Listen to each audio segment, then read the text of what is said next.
Hey guys, welcome back to the channel. এখন যাচ্ছি Ghalib street. তো এখন যাচ্ছি গালিব স্ট্রিট, খাওয়ানোর মাছ আনবো আর দেখি যদি কিছু হয় তাহলে ভাববো, না হলে চলে আসবো। কারণ পায়েরও শোচনীয় অবস্থা, যারা জানতে পারে। যাই হোক, যাওয়া যাক। ও হ্যাঁ, পাখির খাওয়ানোর দানা নিতে হবে। নট বিকজ অনলি পাখি খায়, দুটো কাঠবিড়ালি আছে বাড়ির ওখানে, ওদের জন্য ওটা খাওয়ার একটা প্রাইম সোর্স আছে। So why not. তো অনেস্টলি গালিব স্ট্রিটে এখন মাছের দাম একটু বেশিই চলছে, বিকজ উইন্টার আসছে আর এখন অনেক মাছ মরে যাচ্ছে।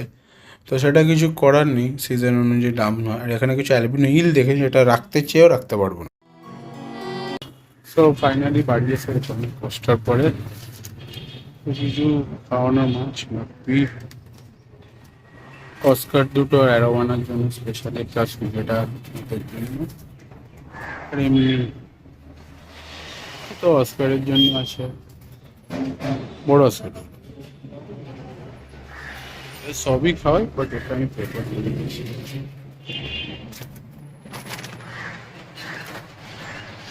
তো এখন দেখি আগে সেট করে নিই মাছগুলোকে, তারপর এখন আমি আমার যে অ্যাঞ্জেল দুটো এনেছিলাম, সেই দুটো অ্যাঞ্জেল এনেছি অন্য জায়গা থেকে। ওখানে আমি রাখার জন্য জল পাল্টাচ্ছিলাম ছোটো ট্যাঙ্কটা। এখানে অ্যাকচুয়ালি ফাইটারটা ছিল, ফাইটারটা এখন লেথার্জিক হয়ে গেছে, জানি না কেন, বয়স হয়ে গেছে হয়তো।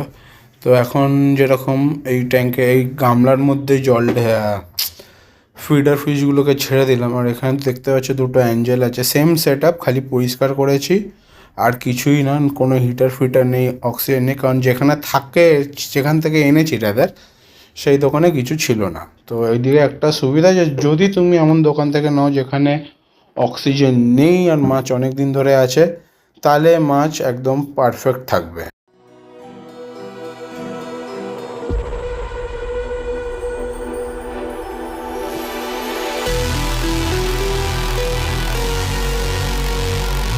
তো শীতকালে বেসিক্যালি প্রেডিটার ফিশদেরই সব থেকে বড়ো প্রবলেম হয়, কারণ অনেক প্রেডিটার ফিশ টেম্পারেচার চেঞ্জ হলে খাওয়া দাওয়া সব ছেড়ে দেয়। তো সেটার জন্য বেস্ট থিং যেটা আমার মনে হয়, হিটার ইন্ট্রোডিউস করো। কারণ যদি হিটার না দিতে পারো তাহলে একটা জিনিস ওরা খাওয়া ছেড়ে দেবে, অকেশনালি খাবে, আর সেইভাবে ওদের হেলথ ডিটোরিয়েট করবে। তো ওর থেকে ভালো একটা হিটার নিয়ে আসো। যাদের ধরো 100 ওয়াটের হিটার, মানে অত ইলেকট্রিসিটি করার ইচ্ছা নেই, কিছু না, একটা ছোটো 25 ওয়াট 50 ওয়াটের হিটার নিয়ে আসো। দিনে 2-3 বার চালাও 2-3 ঘন্টার জন্য, তাহলে জলটা অ্যাটলিস্ট নর্মাল টেম্পারেচার থাকবে। আর মাছ খাওয়া দাওয়া করো, কারণ ক্যাটফিশ যাদের কাছে আছে তারা ভালো করে যেন শীতকালে ক্যাটফিশ একদম খায় না। আর এই যে দুটো আমার হুজে টাগার, এরা নর্মালি খাওয়া দাওয়া সব ঠিকই করে, মাঝে মাঝে একটু পিকি ইটার হয়ে যায়। বাট আমি চাইছি যে এরা সব খাক, কারণ ইনকেস কোনো দিন গাপ্পি অ্যাভেলেবেল নেই, যেটা শিগগিরই হতে চলবে, আপকামিং 2 মান্থস গাপ্পি পাওয়া একটু মুশকিল হবে, কারণ যাদের থেকে নিই তারাই বলছে। তো তখন অন্য কিছু খাওয়াতে পারবো। তো আমার এই অস্কার দুটো এত বদমাস যে কিছু বলার নেই। মানে পারলে জল ছিটিয়ে আমাকে রোজ ভিজিয়ে দেবে, হ্যান্ড ফিট নেবে, কিন্তু এমন করবে না যেন মনে হবে কি না কি, এমন কামড়ালো মাছটাকে হাফ করেই বার করে দিল। তো ওরা এরকমই, এরা এখন ঠিক আছে, সব ভালো আছে। এমনকি আমার যে দুটো কই, যেটা আমার বন্ধু দিয়েছে, সে যদি ভিডিওটা দেখে থাকে তাহলে জানে, এরা পুরোপুরি অমনিভোরাস হয়ে গেছে, মানে দানা ফানা সবই খায়, প্লাস খায় কী বলে, মাছ। তো এটা একটা আমার স্পেসিফিক ট্যাপিংয়ে, যাতে আমার সব মাছগুলো এদিকে চলে আসে। অস্কার তো এমনিই চলে আসে, কইগুলো, ইরিডেসেন্ট শার্ক বলো, অ্যালবিনো সেনেগাল বলো, এদেরকে ট্যাপ করলে একটা স্পেসিফিক রিদমে ওরা ঠিক চলে আসে।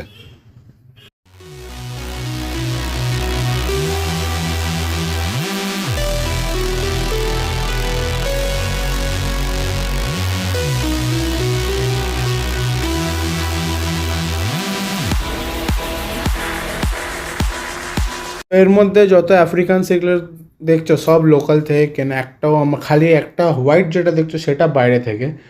আর জিনিসটা হচ্ছে এই যে বানানা সিকলেটগুলো এইগুলো কোনো কারণে মারা যাচ্ছে, আই গেস গ্রুপিজমের জন্যই হচ্ছে, বিকজ বাকিগুলো ডার্ক কালারের আর এই দুটো তিনটা মানে হলুদ আর সাদাগুলো দেখা যেত, হয়তো ওদেরকে মেরে দিচ্ছে ওই জন্য, বাট জানি না।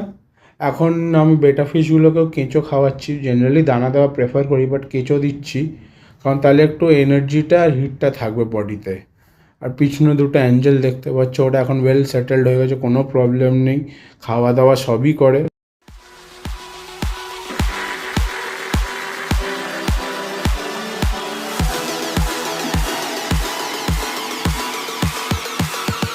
অনেক দিন ধরে কাউকে অ্যাবাবাটা দেখানো হয়নি, অ্যাবাবা একদম ভালো আছে, বড় হচ্ছে আস্তে আস্তে। এরও একটা স্পেসিফিক ট্যাপিং প্যাটার্ন করা আছে, যেটা করলেও বেরিয়ে এসে একটা সার্কেল মেরে নেয়, তারপর আমি খাবারটা ফেলে দিই, তখনও ঠিক খেয়ে নেয়, কারণ খাওয়ার কিছু বেঁচে নেই। এর ট্যাঙ্কটা আমি পরিষ্কার করবো আর ট্রাই করবো এর একটু বেশি ক্লিপ দেওয়ার, কারণ এর ট্যাঙ্কটা একটা কোনায়, তো সামনে থেকে কোনো ভিউ দিতে পারি না, বাট ট্রাই করবো যদি অ্যাডজাস্ট করতে পারি। আরও এখন বেশ ভালোই লাগছে দেখতে ওকে, আরও বড় হোক চাই এটাই। তো এটা আমার দুটো রেডিয়ার স্লাইডের একটা পুচকু, যেটা 2 বছর ধরে পুচকুই আছে, 2 বছর না 1.5 ইয়ার, আর বড়টা তো 1 বছরে বিশাল বড় হয়ে গেছে। তো পুচকুটা অনলি মিট খায় আর এ সব খায়, মানে একে স্পেসিফিক্যালি ছাড়িয়ে দিতে হয়, তাই জন্য বললাম খালি মিট খায়, আর ও হাড় ফাড় সমেত সব খেয়ে নেয়।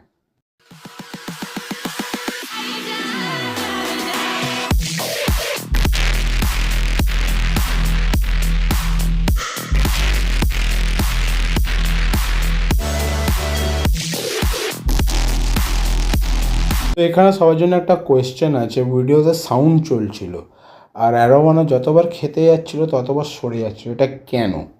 যদি কেউ আনসার জানো, আমি জানি, আমি পরের ভিডিওতে বলবো, তোমরা কমেন্ট সেকশানে জানাও। প্রতিম জানা ভাই।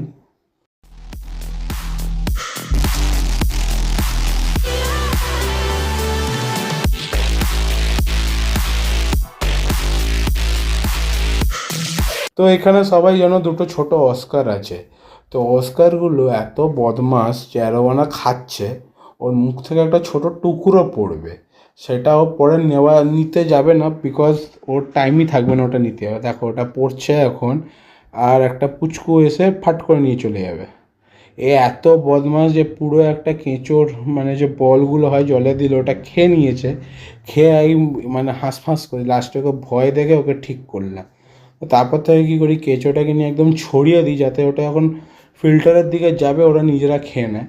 তো অনেক সময় কেঁচো দিই বা অনেক সময় মাছের টুকরো, তো ওদেরকে আমি ট্রাই করেছিলাম গাপ্পি দিতে, বাট ওরা গাপ্পি খায়নি, তো অ্যারোমানা গাপ্পিগুলোকে খেয়ে নিয়েছিল।